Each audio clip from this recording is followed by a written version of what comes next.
It's 0-600 on day one of the competition, and 51 teams are ready to duke it out for the title of Best Ranger, which signifies the most elite and physically fit Ranger team in the Army.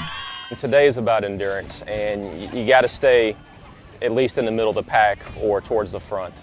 If you can get through the first day, it's almost a guarantee you're going to finish the competition. And so day one will probably be a total of about 40 miles on their feet, whether it's running or carrying a rucksack. So it's pretty strenuous day one. I would call it rap week rolled up into one day. Day one is a physical gut check.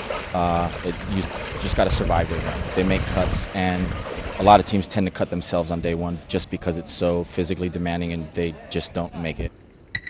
After crushing early morning push-ups, sit-ups, and a 5-mile run, competitors attempt to tackle the brutal Malvesti obstacle course.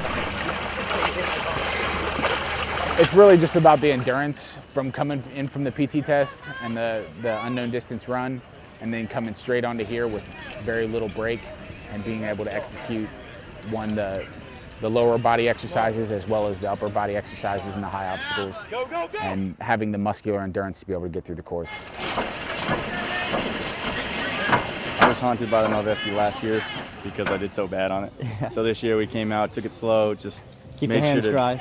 Make sure to do everything correctly, and we got through it without any no-goes. One thing that Rangers pride themselves on is being able to infiltrate an objective through land, sea, or air. To test these skills, competitors ran to Victory Pond, then swam 650 meters. For us, the big thing was just pacing yourself, really pacing yourself. I know like the way that like Rolfus wants to go, my partner here, you know, he just always wants to push out in front. He just wants to beat everybody. And so ultimately we're trying to look at how we're going to beat everyone in the long term.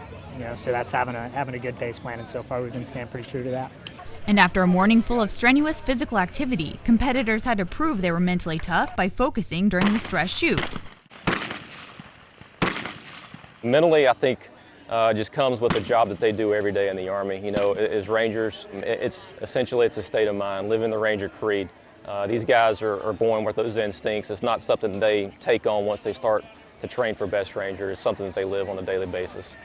The deciding factor of day one, an unknown distance foot march, culled the field of competitors for day two's events. Of the 51 teams who started the competition, only 24 made the cut to carry on. Katie Cooke, Fort Benning TV.